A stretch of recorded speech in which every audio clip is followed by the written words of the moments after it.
வாங்க வாங்க, உங்களுக்காக சிக்கன் சூப்பு, மட்டன் வறுவல், எறா பொரியல், மீன் வறுவல் எல்லாம் செஞ்சு வச்சிருக்கேன். கருவாட்டு குழம்பு வேற இருக்கு.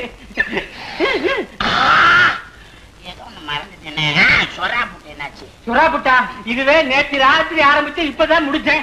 நீ சொரா புட்டா ஆரம்பிச்சேன்னா நாளைக்கு தான் முடியும். நேர காலம் பாக்காத, நீ பண்ணி சமைச்சுக்கிட்டே இரு, நான் பண்ணி சாப்பிட்டுக்கிட்டே இருக்கிறேன். நல்லா இருக்கு. அங்க பாருங்க 665 உங்களை பார்த்து கூவுது. 84 நம்மளை பார்த்து சிரிக்குது. அமுக்கு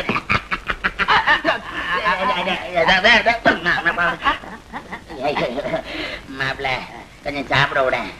இன்னைக்கு சனிக்கிழமை வருது, உங்க அக்கா வேண்டி இருக்காங்க. ஒரு ஸ்மால் அட்ஜஸ்ட்மெண்ட். என்ன? விரதத்தை நாளைக்கு வச்சுக்கிட்டா விடாது. அப்ப ஒண்ணு செய்வோமா, ஒரு நாளைக்கு 4 மணி நேரம் விரதத்துக்குன்னு ஒதுக்குறது. நல்லா சாப்பிட்டுட்டு அப்படியே 7 நாள் கணக்கு போட்டா 28 மணி நேரம், 4 அவர் ஜாஸ்தி ஆகுது மாப்பிள்ள. உன் தவணை மரம் விரதம் வெங்கடாஜலபதி கொத்து வராது. உங்க அக்கா வேண்டுதல் என்ன வருது? சனிக்கிழமை ஞாயிற்றுக்கிழமை மாத்திக்கலாமா? அப்படி உங்க அக்கா வேண்டிக்கலையே. என்னங்கடா அக்கா இது மாப்பிள்ள? கோழி கோவுது எச்சக்கையா மாப்பிள்ள. இன்னைக்கு உங்க அக்கா பிரார்த்தனை நிறைவேறதுக்கு நான் ஒரு பெரிய தியாகம் பண்ண. எனக்காக நீ வேற இருக்க போறியா? நினைச்ச நீ எவ்வளவு நல்லா. உனக்காக இது எல்லாமே நானே சாப்பிட போறேன். ஐயோ ஐயோ எதிரி நான் என்ன சாப்பிடுறேன்? கண் பண்ண உட்காருங்க. நம்ம 2 பேரும் சாப்பிடுறோம். ஐயோ இப்படி தெரிஞ்சிருந்தா சொரா புட்டு பண்ணிருப்பேன். வயச வலிக்க போதடா பாருங்களா உங்களுக்கு.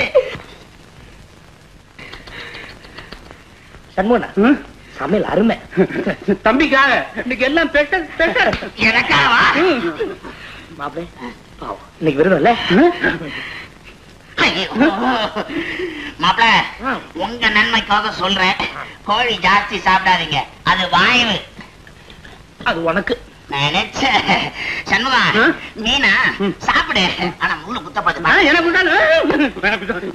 ஏன் மாப்பிள்ள விருது அன்னைக்கு சாப்பிடதான் கூடாது, சர்வ் பண்ணலாம்ல. அது சரி, இந்த இது உனக்கு, இது சண்முகன் எனக்கு. நான் வரட்டேன். இது ஒண்ணு இல்லையா? சாப்பிடலாமா? தண்ணி தான் சாப்பிடலாம். தண்ணியா? பரந்த மனசு மாப்பிள்ள உங்களுக்கு.